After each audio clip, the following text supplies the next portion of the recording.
ഹോട്ടലിന് ഞങ്ങൾ പേര് നിശ്ചയിച്ചു കഴിഞ്ഞു. സുധാകര വിലാസം ഹോട്ടൽ ആൻഡ് ടീ ഷാപ്പ് എന്നിടണമെന്ന് പലരും പറഞ്ഞു. പക്ഷെ ഞാൻ വഴങ്ങിയില്ല. എന്റെ എല്ലാ ഐശ്വര്യങ്ങൾക്കും കാരണം എന്റെ ഭാര്യ ജയലക്ഷ്മി.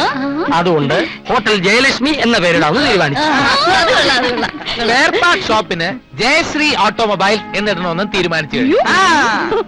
നീ വിഷമിക്കണ്ട, നിന്റെ പേരിലും എന്തെങ്കിലും ചെറുകിട വ്യവസായം തുടങ്ങാമെന്നാ ഇവര് പറയുന്നത്. പപ്പടത്തിന് ഇപ്പൊ ഭയങ്കര ഡിമാൻഡാണല്ലോ. പിന്നെ അതുകൊണ്ട് ജയപ്രഭ പപ്പടം പ്രൈവറ്റ് ലിമിറ്റഡ് എല്ലാം തുടങ്ങാം. പക്ഷെ ഇതിനൊക്കെ കാശ് വേണം. അതിന് നിങ്ങൾ വിചാരിക്കണം. അതിന് ഞങ്ങളുടെ കയ്യിൽ എവിടുന്ന കാശ്? അല്ല, അത് നിങ്ങളുടെ കയ്യിൽ നിന്ന് എടുക്കണമെന്ന് ആര് പറഞ്ഞു? ഞങ്ങൾ എന്തോ ചെയ്യും? ചോദിക്ക്. പറഞ്ഞു കൊടുക്ക തങ്കക്കുട്ട. ആണോ?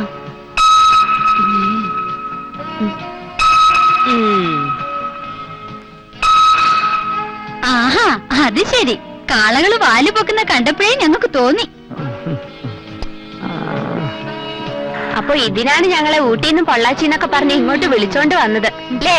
അതിനും കൂടിയാണ് എന്ന് പറയുന്നതാവും ശരി. അല്ല, ഞങ്ങൾ ഈ പറയുന്ന കാര്യങ്ങൾ ന്യായമല്ല എന്ന് നിങ്ങൾക്ക് തോന്നുന്നുണ്ടെങ്കിൽ, ഞങ്ങളുടെ സ്നേഹം ആത്മാർത്ഥമല്ല എന്ന് നിങ്ങൾക്ക് തോന്നുന്നുണ്ടെങ്കിൽ, ഇത് അമ്മാവനോട് അവതരിപ്പിക്കണ്ട. അയ്യോ, എല്ലാ കാര്യത്തിനും ഞങ്ങൾ നിങ്ങളുടെ കൂടെ ഉണ്ടാവും. ഉറപ്പാണല്ലോ? ഉറപ്പാ.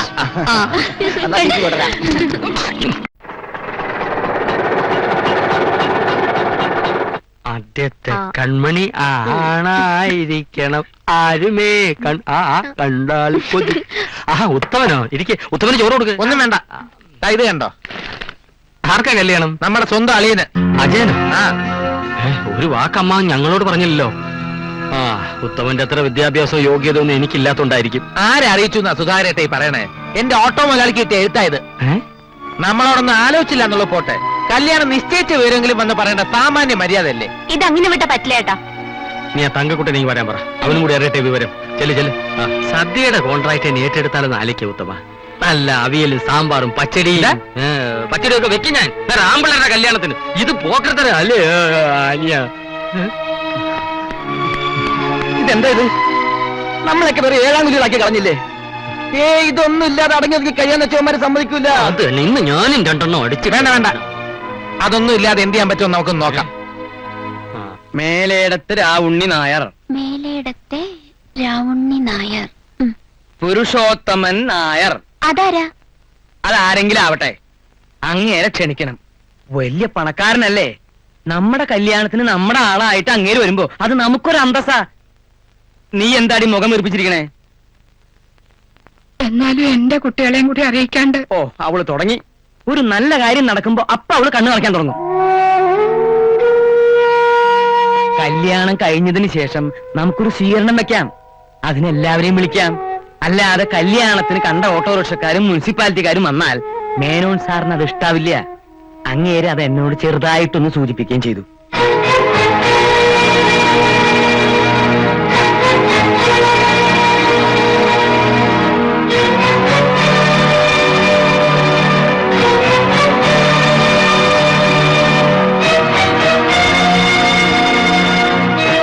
എല്ലാവരും കൂടെ എന്താ ഒന്നും മിണ്ടാത്തെ? ഞങ്ങളെ മരുമക്കളായിട്ട് അംഗീകരിക്കണ്ട. പക്ഷെ ഇവര് മക്കളാണെന്നുള്ളത് നിങ്ങൾക്ക് നിഷേധിക്കാൻ പറ്റുമോ? അയ്യോ, എന്താ ഇങ്ങനെയൊക്കെ? സ്വന്തം അളിയന്റെ കല്യാണക്കാര്യം നാട്ടുകാര് പറഞ്ഞിട്ടാണോ ഞങ്ങൾ അറിയേണ്ടത്? ഞാനൊന്ന് പറഞ്ഞോട്ടെ സുധാകര. ഒന്നും പറയണ്ട. സ്റ്റാൻഡേർഡ് ഇല്ലാത്ത ഞങ്ങളോട് സംസാരിക്കാൻ അമ്മാവിന്റെ നാണക്കേടുണ്ടാവും. കെട്ടിച്ചയച്ചതോടെ എല്ലാ ബന്ധങ്ങളും തീർന്നു എന്ന് കരുതിയല്ലേ? അമ്മയ്ക്കെങ്കിലും ഒരു വാക്ക് പറയായിരുന്നില്ലേ? ഇങ്ങനെ 3 മക്കളില്ലെന്ന് നിങ്ങൾ കരുതിയാ മതി. വാ, നമുക്ക് പോവാം. വാ ചേച്ചി.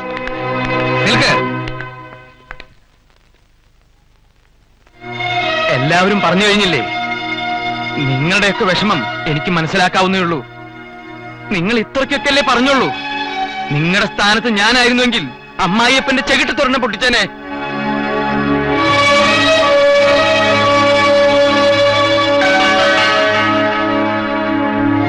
തെറ്റ് എന്റെ ഭാഗത്താണ്, സമ്മതിച്ചു.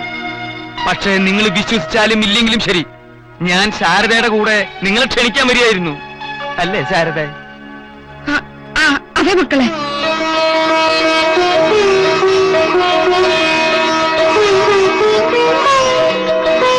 നിങ്ങളോട് ഞാൻ കുറച്ച് കൂടുതൽ സ്വാതന്ത്ര്യം എടുത്തുപോയി. എന്നോട് ക്ഷമിക്കൂ കുട്ടികളെ. ക്ഷണിക്കാൻ അല്പം വൈകിയെന്ന് കരുതി നിങ്ങളുടെ സ്വന്തം മളിയനൊരു നല്ല ഭാവി ഉണ്ടാകുന്നതിന് നിങ്ങൾ തടസ്സം നിൽക്കോ? എന്താ അമ്മാവ് ഇങ്ങനെയൊക്കെ പറയുന്നത്? സ്വന്തം അനിയന്റെ കല്യാണം പോലെ ഞങ്ങൾ എല്ലാവരും ചേർന്ന് നടത്തി തരില്ലേ? എവിടെയാ സുധാകരൻ? ഞാനിവിടെ ഉണ്ട് അച്ഛാ. തങ്കക്കൂട്ടനോ? ഞാനിവിടെ ഉണ്ട്. ഉത്തമ, ഞങ്ങൾ എല്ലാവരും അമ്മാവന്റെ കൂടെ ഉണ്ട്. ഈശ്വരാ.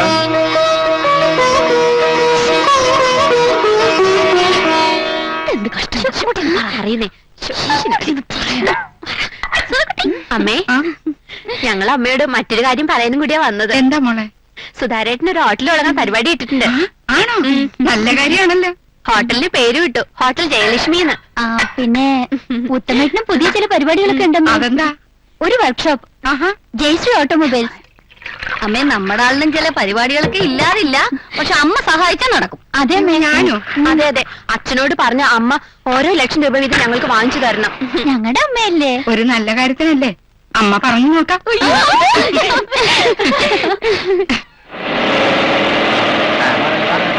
ഒതുങ്ങി പോട്ടെ. പോയി പാർക്ക് ചെയ്യൂ. നമസ്കാരം, നമസ്കാരം. വീഡിയോ എടുക്കണോ? നല്ല കക്ഷിയാണ്. നിങ്ങൾ ഇവിടെ നിൽക്കണം. പ്ലീസ്, മൈക്ക് ഒരു മിനിറ്റ് തരാമോ?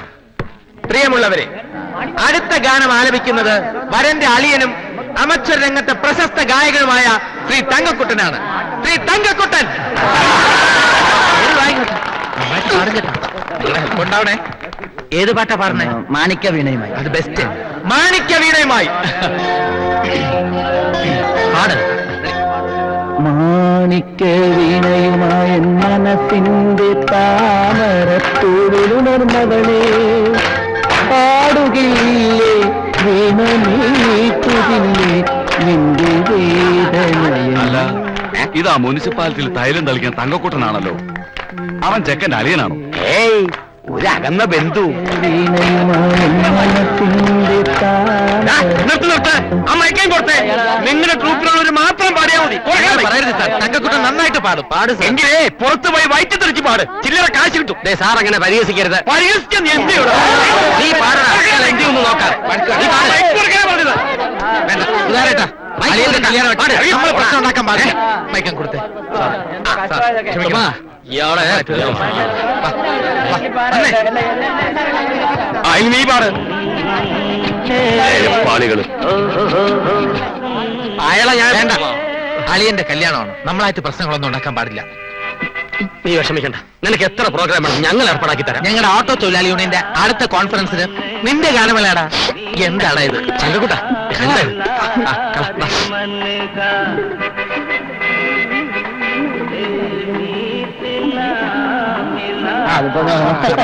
ഓട്ടോ ബന്ധല്ലേ? എല്ലാം ദൈവനിശ്ചയ. കാര്യങ്ങളൊക്കെ ഭംഗിയായിട്ട് അങ്ങ് നടക്കും, അത്ര തന്നെ.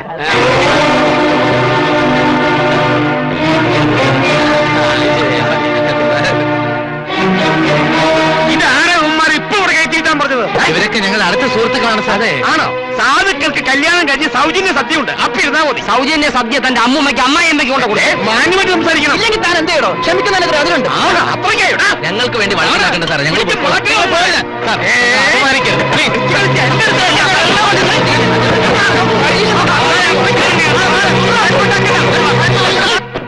അജയ,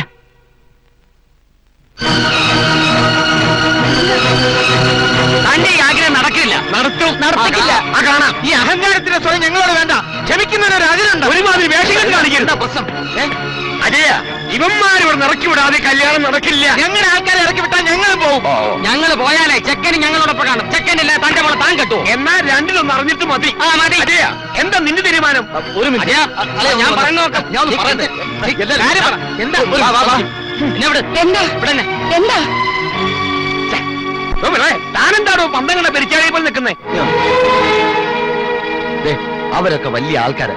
നിങ്ങൾ വെറുതെ പ്രശ്നമൊന്നും ഉണ്ടാക്കണ്ട. തൽക്കാലം നിങ്ങൾ ആൾക്കാരൊന്ന് മാറിയിക്കാൻ പറ. അവർക്ക് അടുത്ത പന്തിയിൽ ഊണ് കൊടുക്കാം. അങ്ങനെ ആരുടെ സൗജന്യം ഒന്നും വേണ്ട. ഞങ്ങളുടെ ആൾക്കാരെ ഇറക്കി വിടുന്നതിന് നീ കൂട്ടു നിൽക്കുന്നുണ്ടെന്നാണ് അറിയേണ്ടത്. നീ എന്താ ഒന്നും മിണ്ടാത്തത്? അവരില്ലാത്ത കല്യാണത്തിന് ഞങ്ങളുമില്ല. ഇവിടെ കിടന്ന് അലമുണ്ടാക്കുന്നേക്കാൾ നല്ല നിങ്ങൾ അറിയി പോകുന്നത്. അർത്ഥം മനസ്സിലാകുന്നുണ്ടോ? എന്റെ അമ്മ ഇതിൽ ഇടപെടണ്ട. നിങ്ങളൊന്നും നിർത്ത്, നമുക്ക് പരിഹാരം ഉണ്ടാക്കാം. വേണ്ട അമ്മവ, ഞങ്ങൾക്ക് തൃപ്തിയായി. ക്ഷണിക്കാത്ത കല്യാണത്തിന് ഞങ്ങൾ വന്നത് സ്നേഹത്തിന്റെയും ബന്ധങ്ങളുടെയും വില ഞങ്ങൾക്ക് അറിയാവുന്നതുകൊണ്ടാണ്. പണം മാത്രമേ ഞങ്ങൾക്ക് കുറവുള്ളൂ. ആത്മാഭിമാനം ഇതുവരെ ആരുടെ മുന്നിൽ പണയം വെച്ചിട്ടില്ല. മനുഷ്യത്തുള്ളവർക്ക് ഇതൊക്കെ മനസ്സിലാവും. ഇവരോട് സംസാരിച്ചിട്ട് കാര്യമില്ല. ഞങ്ങൾ ഇറങ്ങുക. 3 സഹോദരിമാരും അവരുടെ ഭർത്താക്കന്മാരും ഇല്ലെന്ന് വെച്ച് കല്യാണം മുടക്കണ്ട. എല്ലാരും വരിക. വാ. അയ്യോ പോകരുത് മക്കളെ, മക്കളെ പോകരുത് മക്കളെ.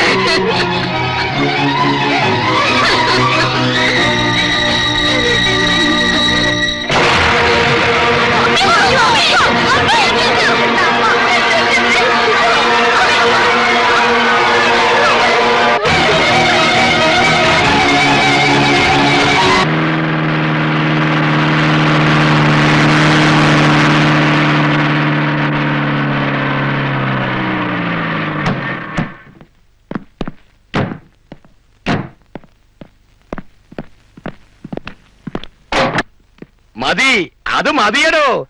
ഏതോ ഒരു ഈർക്കിലി പാർട്ടിയുടെ പിൻബലമുണ്ടവന്. അതിന്റെ തണ്ട. അതെ. ആ പിന്നെ ഞാനേ അങ്ങോട്ട് വിളിക്കാം. ഓക്കെ. സ്ഥലം SI ചാക്കോച്ചിനോട് ഞാൻ എല്ലാ കാര്യങ്ങളും പറഞ്ഞിട്ടുണ്ട്. നിങ്ങൾക്കിന്ന് കാര്യം പറഞ്ഞിട്ട് അവൻ വഴങ്ങാൻ ഭാവമില്ലെങ്കിൽ പിന്നെ ഒന്നും നോക്കണ്ട. ഒരു കരിമരുന്ന് പ്രയോഗം അറിയാലോ. എന്നാ പോ. ശരി സാർ.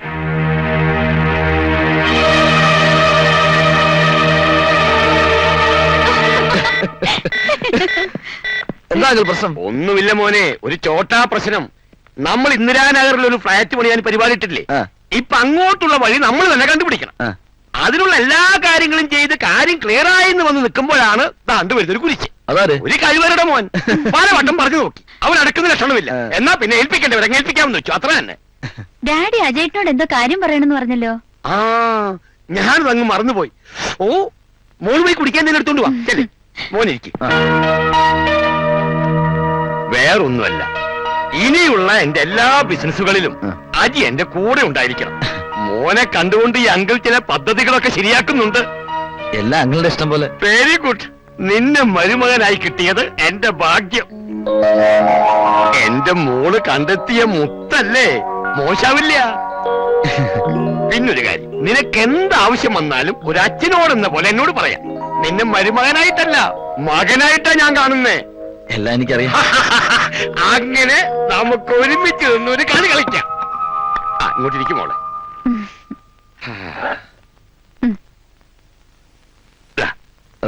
ഇല്ല ഞാൻ കഴിക്കില്ല. കഴിക്കുമോനെ, നമുക്കിടയിൽ ഈ ഫോർമാലിറ്റീസ് ഒന്നും വേണ്ട. കഴിക്കേ. ആ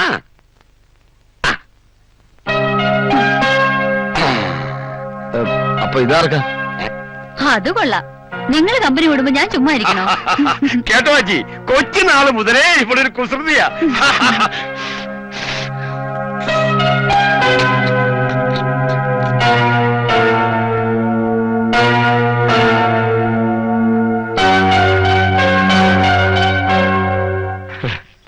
സ്വന്തം ഭർത്താക്കന്മാരോട് അല്പമെങ്കിലും സ്നേഹവും ബഹുമാനവും ഉണ്ടായിരുന്നെങ്കിൽ അവര് നമ്മളോട് പിറങ്ങി വരില്ലായിരുന്നോ? ഈ പെണ്ണുങ്ങൾക്കെല്ലാം കരിങ്കല്ലിന്റെ ഹൃദയമാണെന്ന് പറയുന്നത് വെറുതെ അല്ല. നാണം കിടത്തി കല്യാണപ്പന്തലിൽ നിന്ന് ഇറക്കി വിട്ട അവസ്ഥയിലായി പോയില്ലേ നമ്മള്? എന്നിട്ട് അവളന്മാർക്ക് അവിടെ നിൽക്കാൻ ഇങ്ങനെ മനസ്സ് വന്നു. ഞാൻ മനസ്സ് വരും. കാരണം അവരുടെ ഉള്ളിന്റെ ഉള്ളില് നമ്മൾ ഇപ്പോഴും അവരുടെ താഴെയാ. വിദ്യാഭ്യാസവും ജോലിയൊന്നും അല്ല, പണം. പണമാണ് ഇന്നത്തെ കാലത്ത് ഏറ്റവും വലുത്. എന്നാലും എന്റെ കണ്ണിലെ കൃഷ്ണമണി പോലെയാണ് ഞാൻ അവളെ നോക്കിയത്. അപ്പൊ ഞാനോ? ജയപ്രഭയ്ക്ക് ഒന്നിനും ഒരു കുറവ് ഞാനും വരുത്തിയിട്ടില്ല. ഇനി അതൊക്കെ പറഞ്ഞ് നിലവിളിച്ചോണ്ടിരുന്നിട്ട് ഒരു കാര്യമില്ല. നമുക്ക് നമ്മുടെ കാര്യം, അവർക്ക് അവരുടെ കാര്യം. നമ്മൾ എത്ര ആരാ മനസ്സിലായില്ല? വേണ്ട, അവിടെ തന്നെ നിന്നാ മതി. നീ ഞാനും തമ്മിലുള്ള ബന്ധം അന്നത്തോടെ തീർന്നു. എന്താ സുധാരേട്ടൻ ഇങ്ങനെയൊക്കെ പറയുന്നേ? ചേട്ടാ വന്നേ. വേണ്ട, ഇനി അവരവരുടെ വീടുകൾ കഴിഞ്ഞാൽ മതി. സുധാകരേട്ടൻ പറഞ്ഞത് ഞങ്ങളുടെ 3 പേരും തീരുമാനമാണ്. ഓഹോ, അപ്പൊ 3 പേരും കൂടെ ചേർന്നുള്ള ഒത്തുകളിയാണല്ലേ? അങ്ങനെ കരുതിയാലും വിരോധമൊന്നുമില്ല. ന്യായമായിട്ടുള്ള കാര്യങ്ങൾക്ക് ഞങ്ങൾ ഒറ്റക്കെട്ടാണ്. ഞങ്ങളെ സ്നേഹിക്കുകയും അനുസരിക്കുകയും ചെയ്യാത്ത ഭാര്യമാരുടെ കൂടെ ജീവിക്കാൻ ഞങ്ങൾക്ക് താല്പര്യമില്ല. ഞങ്ങൾ എന്ത് തെറ്റാണ് ചെയ്തെന്ന് അറിഞ്ഞാൽ കൊള്ളാം. അതെ. അയ്യോ, നിങ്ങൾ ആരും ഒരു തെറ്റും ചെയ്തിട്ടില്ലേ? തെറ്റ് ചെയ്തവര് ഞങ്ങളാ. പെൺമക്കൾക്ക് ഒരു വിലയും കൽപ്പിക്കാത്ത, അവരെ എങ്ങനെയെങ്കിലും ആരുടെയെങ്കിലും തലയിൽ കെട്ടിവെച്ചാൽ മതി എന്ന് വിചാരിക്കുന്ന ആൾക്കാരുമായിട്ട് ബന്ധം വെച്ചത് ഞങ്ങളുടെ തെറ്റ്. തങ്ങൾക്ക് പറ്റിയ ഭർത്താക്കന്മാരില്ല എന്ന് ഭാര്യമാര് കൂടെ കൂടെ കുത്തി നോവിച്ചിട്ടും അതെല്ലാം മറക്കാനും പൊറുക്കാനും തയ്യാറായത് ഞങ്ങളുടെ തെറ്റ്. അപമാനമെല്ലാം സഹിച്ച് അളിയന്റെ കല്യാണം സ്വന്തം കൂടപ്പുറപ്പിന്റെ കല്യാണം പോലെ ഗംഭീരമാക്കാൻ ശ്രമിച്ചത് ഞങ്ങളുടെ തെറ്റ്. അതേത്തമ്മ, നിങ്ങൾ ഈ പറഞ്ഞതൊക്കെ തെറ്റാണ് ഞാൻ പറയില്ല കുട്ടികളെ. പക്ഷേ അന്ന് ഇവര് നിങ്ങളുടെ കൂടെ വരാതിരുന്നത് നിങ്ങളോട് സ്നേഹവും ബഹുമാനവും ഇല്ലാഞ്ഞിട്ടല്ല. ഈ അമ്മയുടെ നിസ്സഹായാവസ്ഥ അവർക്ക് മനസ്സിലായതുകൊണ്ടാ. കല്യാണത്തിന് നിങ്ങൾ എല്ലാവരും ഉണ്ടാണെന്നുള്ളത് ഈ അമ്മയുടെ ആഗ്രഹമായിരുന്നു. അത് ഏതായാലും നടന്നില്ല.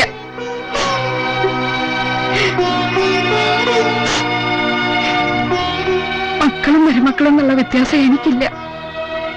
നിങ്ങൾ എല്ലാവരും എന്റെ മക്കൾ തന്നെയാണ്.